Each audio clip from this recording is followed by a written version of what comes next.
Today I'm going to reveal how one enzyme fades your dark spots in 90 days. Hi, I'm Marcus Reid, Senior Health Coach. And I'm Suki Yamamoto, Wellness Specialist. No laser required, no prescription necessarily needed, just what the science supports and what it looks like in practice. No fads, no miracle claims. Just what the research actually shows. Let's jump into it. Almost every piece of advice focuses on prevention. Wear sunscreen, avoid sun exposure. But it's a bit like telling someone whose house is flooding to stop it from raining. The UV exposure that triggered some of these spots may have happened decades ago. The question isn't only how to prevent new damage, although that matters. The question is, why is the spreading happening now, internally, and is there a way to interrupt it? And the answer comes down to a single enzyme. One enzyme, tyrosinase, and once you understand what it does and why it becomes dysregulated after 60, the entire picture of what works and what doesn't changes considerably. Because most people's approach isn't necessarily wrong, but it's often applied without understanding the mechanism. And when you understand the mechanism, you apply the right intervention in the right order for the right reasons. And that is the difference between something working and something not. That's precisely the framing. Let's start with what age spots actually are, because that's where most popular explanations go wrong. So what are they exactly? Because I think most people think of them as sun-damaged skin that's been burned and hasn't quite healed. That is a very common mental model, and it's not accurate. Age spots, the clinical term is solar lentigines, are not damaged or dead cells. They are clusters of cells that are producing more melanin than they should. Melanin is the pigment that gives skin its color. In a normally functioning system, melanin production is tightly regulated. In an age spot, that regulation has broken down locally. So the cells are still functioning, they're just overproducing. Overproducing, yes. And that's an important distinction because it changes how you approach fading them. If they were simply dead or damaged tissue, the solution would be removal, which is what laser treatments effectively do. But if they're actively producing excess melanin, you have the option of interrupting the production process itself, which is considerably more accessible. How common are we talking? Because I feel like this is one of those things people notice suddenly and then can't stop noticing. Very common. A 2018 epidemiological review estimated that solar lentigines are present in over 90% of adults over 60 in lighter-skinned populations. Rates are significant across all skin tones, though they're more visually prominent against lighter complexions. They present most commonly on the backs of the hands, the face, the forearms, and the shoulders, areas with cumulative sun exposure over decades. And they genuinely increase after 60? It's not just that people start paying closer attention? Both things are true. But yes, the rate of new spots appearing and existing ones spreading does meaningfully increase after 60. And this is not entirely explained by cumulative sun exposure. There are internal biological changes happening in your 60s that accelerate the process independently of whether you're getting more sun than you were at 45. That is the central argument today. So walk us through the enzyme. Tyrosinase. What is it and what does it normally do? Tyrosinase is the enzyme that catalyzes, initiates, and drives the production of melanin. The pathway works like this. Your skin contains specialized cells called melanocytes. Their function is to produce melanin. Tyrosinase is the critical enzyme in that production process.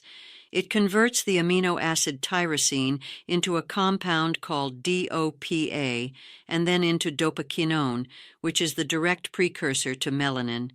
Without tyrosinase activity, there is no melanin production. So tyrosinase is the engine that makes pigment. Exactly. And like all enzymes, it's regulated. It switches on and off in response to signals. UV radiation is one of those signals. When your skin detects UV, tyrosinase activity increases, and your melanocytes produce more melanin. That's what a tan is. In a healthy younger system, this process is tightly controlled. The UV signal arrives, melanin is produced as a protective response, the signal fades, production normalizes. But something changes after 60. Several things change. After 60, particularly in women post-menopause, tyrosinase is no longer just responding to UV signals. It begins running at elevated levels chronically, driven by internal changes that have nothing to do with whether you're sitting in direct sunlight. So your body is producing excess pigment even without the sun triggering it. That is the clinical picture in a significant proportion of people over 60, yes. The enzyme is hyperactive, and the spots it produces will continue to develop and spread regardless of sun avoidance, because the primary trigger is no longer external. It's internal. What's driving that internally? What's changed that makes the enzyme go into overdrive? 3 mechanisms. And I want to be careful to distinguish between what's well established and what's still emerging. The first and most well supported is estrogen withdrawal. Estrogen, specifically estradiol, has a direct regulatory effect on tyrosinase. Multiple studies, including a 2007 review in the Journal of Investigative Dermatology Symposium Proceedings, have established that estrogen suppresses melanocyte-stimulating hormone activity and reduces melanocyte sensitivity to stimulation. When estrogen levels decline sharply at menopause, that suppressive effect is substantially reduced.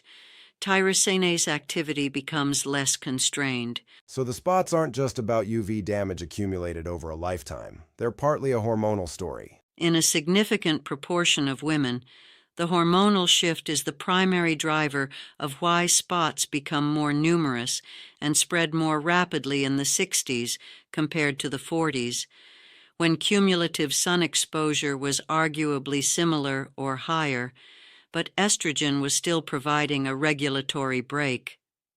That reframes the whole thing. What's the second mechanism? Declining DNA repair capacity. Every cell in your body has repair machinery that corrects DNA damage, including damage to the genes that regulate melanin production. That repair capacity declines with age. A 2014 paper in Nature Reviews Molecular Cell Biology documented the progressive decline in nucleotide excision repair, the specific pathway responsible for correcting UV-induced DNA lesions, with advancing age. When repair is slower, mutations in melanocyte regulation accumulate. Cells that should produce normal amounts of melanin begin producing abnormal amounts, and that imbalance compounds over time. This sounds like a broader aging story, not just a skin story. It is a universal mechanism of aging, but it expresses in the skin with particular visibility because the skin is the tissue most directly and continuously exposed to the environmental stressors that drive that DNA damage in the first place. The external and internal processes amplify each other. And the third? Oxidative stress accumulation. Your body's antioxidant defenses, the glutathione and superoxide dismutase systems that neutralize free radicals, become progressively less efficient with age. Free radicals directly stimulate tyrosinase activity. This was established across a series of laboratory studies through the late 1990s and 2000s, including foundational work by Hallowell and Gutteridge, who are among the most cited researchers in the oxidative stress field. When antioxidant defenses are reduced, the biochemical environment becomes more permissive for tyrosinase to run at chronically elevated levels. So you've got 3 separate internal forces all pushing in the same direction. More enzyme activity, more melanin, more spots. And they operate simultaneously. That is why the pattern typically accelerates after 60 rather than remaining linear. Multiple regulatory systems are shifting at the same time. The spots aren't a gradual continuation of what was happening at 45. There's often a step change. So if tyrosinase is the mechanism, the logical intervention is to inhibit it. Are there things that actually do that with solid research behind them? Yes, and this is where the evidence becomes directly actionable. There are several well-studied compounds that inhibit tyrosinase through different mechanisms. I want to go through them in order of evidence strength. Please. Niacinamide first, also known as vitamin B3. I want to be precise about how it works because it's often mischaracterized. Niacinamide does not inhibit tyrosinase directly. What it does is block the transfer of melanosomes, the melanin-containing packages produced by melanocytes, to the surrounding skin cells called keratinocytes. Less transfer means less visible pigmentation at the skin surface, even though the melanocytes may still be producing melanin. So it's not stopping production, it's stopping distribution. Exactly that distinction. And the clinical evidence for this mechanism is strong. A 2002 randomized controlled trial by Hakozaki and colleagues, published in the British Journal of Dermatology, assessed 5% niacinamide in a split-face, double-blind design over 8 weeks. The niacinamide side showed statistically significant reduction in hyperpigmented spots compared to the vehicle control. This is a well-designed trial and has been replicated in subsequent work over 2 decades. 8 weeks. That's well inside 90 days. It is, and in trials with longer follow-up, the effect continued to build through 12 weeks and beyond. The 90-day framing in this video is defensible, but I want to be precise about what results means. We are describing measurable fading of existing pigmentation, not elimination, and not a guarantee of preventing new spots forming in the absence of broader intervention. That distinction matters. What's the second compound? Vitamin C, specifically L-ascorbic acid in a stable, correctly formulated product. Vitamin C is a direct tyrosinase inhibitor. It works by reducing dopaquinone, the melanin precursor I described earlier, back into dopa, essentially reversing a step in the melanin synthesis pathway before it reaches completion.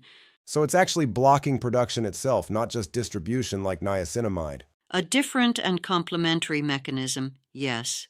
A 2013 review in the Indian Dermatology Online Journal by Telang summarized the clinical evidence and found consistent support for topical vitamin C in reducing hyperpigmentation, with significant results typically appearing between 8 and 12 weeks. However, and this is important, vitamin C is notoriously unstable in formulation. It oxidizes rapidly when exposed to air and light. The studies that produced results used stabilized formulations.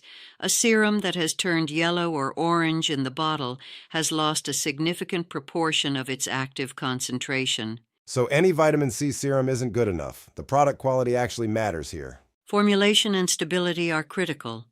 Look for L-ascorbic acid at 10 to 20% concentration in opaque or dark glass packaging, stored away from heat and direct light. This is one of the few areas in skincare where a higher quality, better formulated product is likely to produce meaningfully better results, not because the molecule is different, but because the delivery to the skin is more reliable. Third? Alpha-arbutin. This is a glycosylated form of hydroquinone, meaning it releases hydroquinone slowly, which reduces the irritation associated with hydroquinone in its pure prescription form.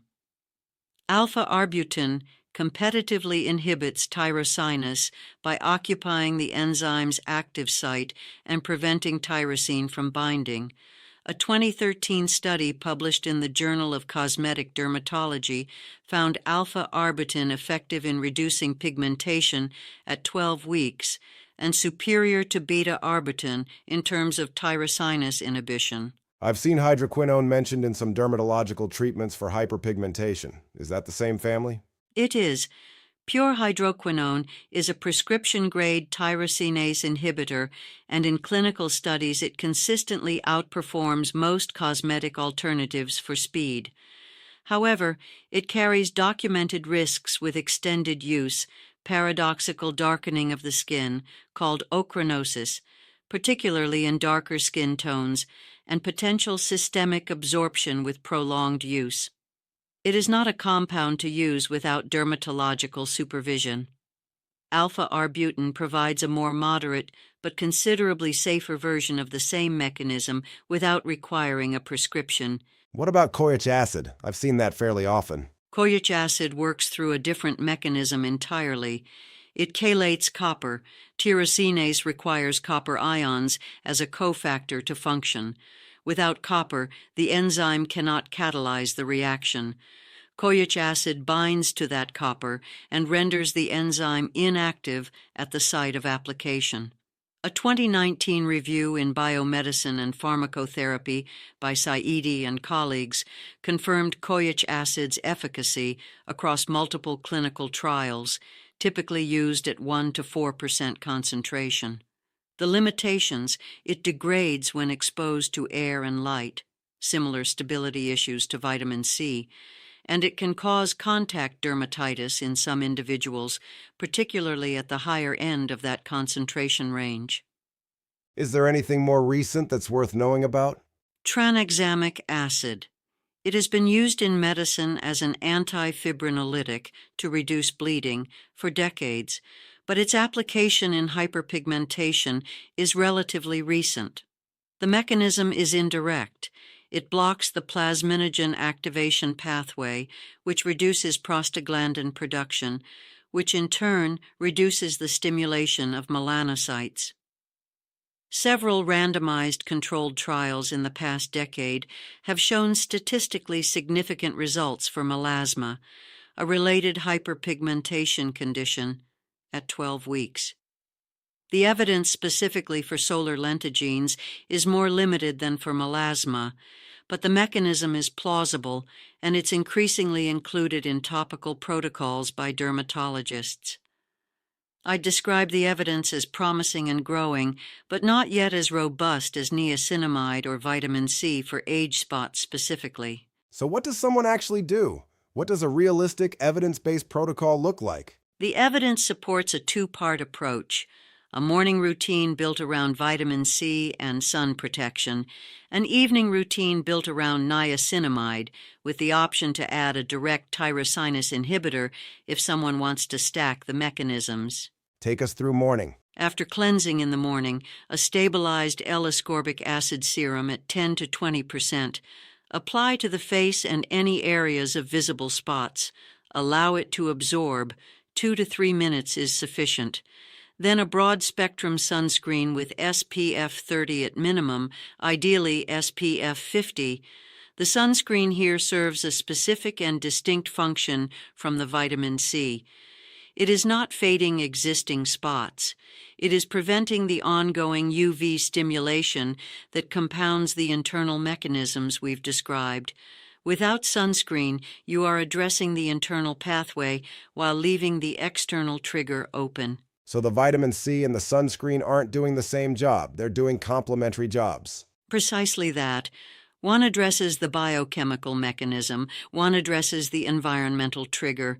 Both are necessary for the full protocol to work. Evening?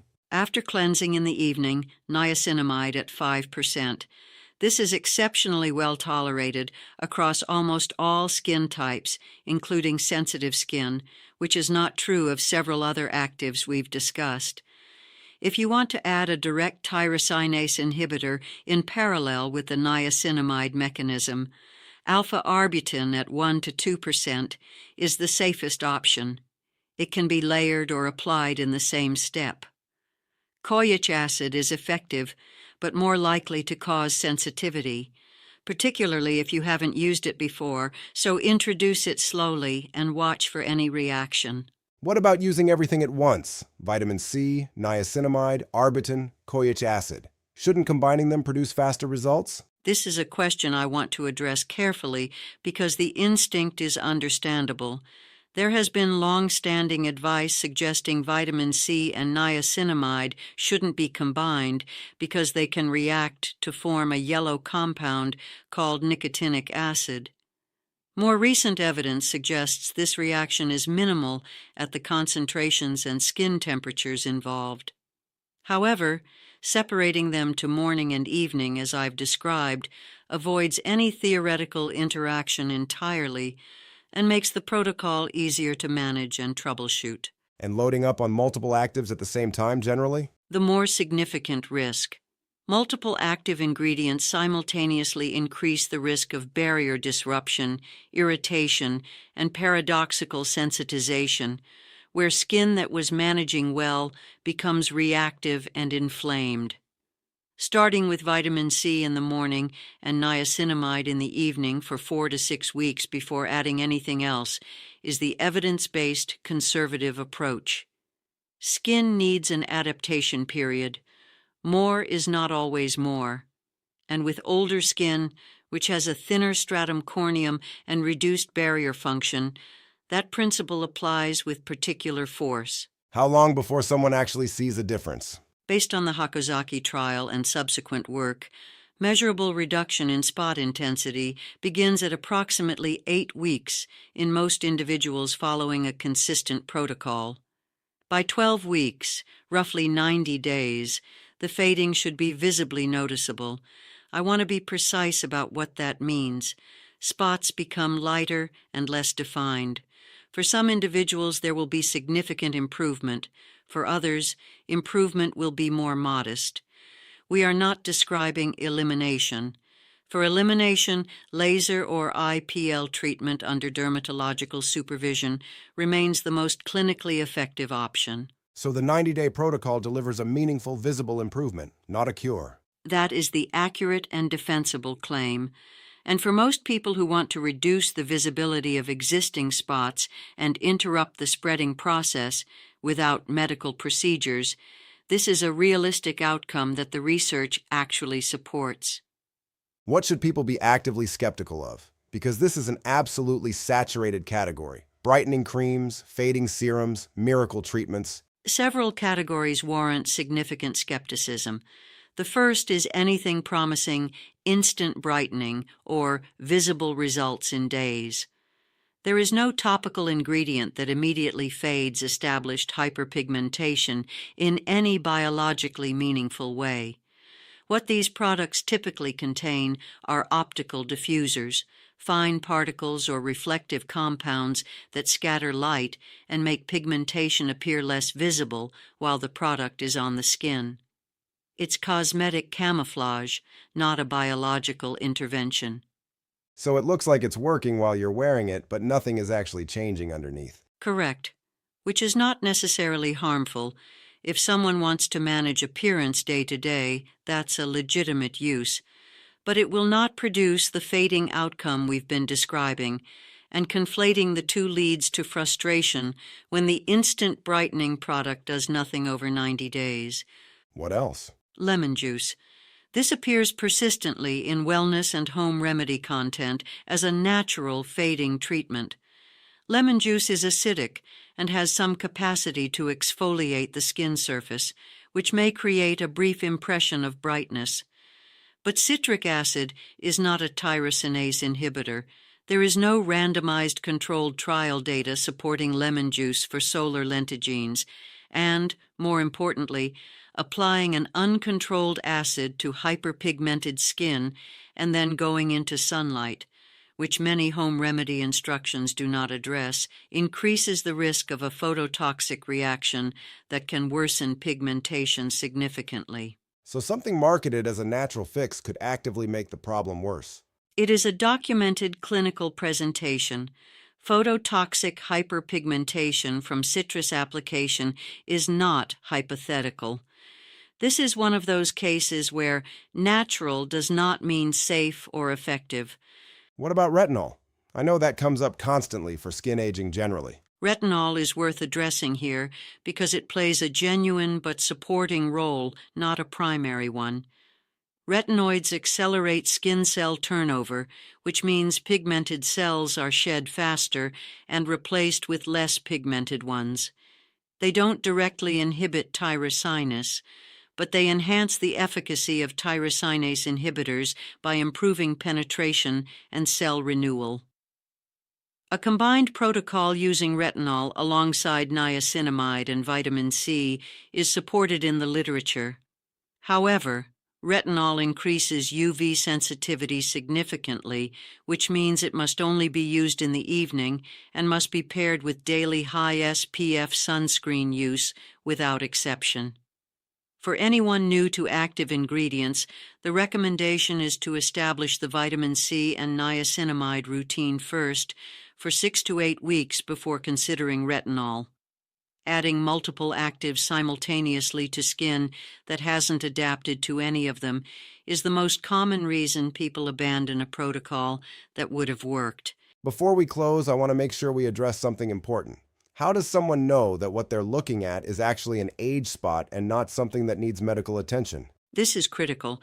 The vast majority of solar lentigines are entirely benign, but melanoma and actinic keratosis, which is a precancerous lesion, can occasionally be confused with age spots visually by a non-specialist. Dermatologists use the ABCDE framework as an initial screening guide, and it's worth knowing. Take us through it. A is asymmetry. A normal age spot is relatively uniform in shape. If one half doesn't mirror the other, that warrants professional evaluation. B is border. Age spots have relatively smooth, well-defined edges. Irregular, ragged, notched, or blurred borders are a warning sign.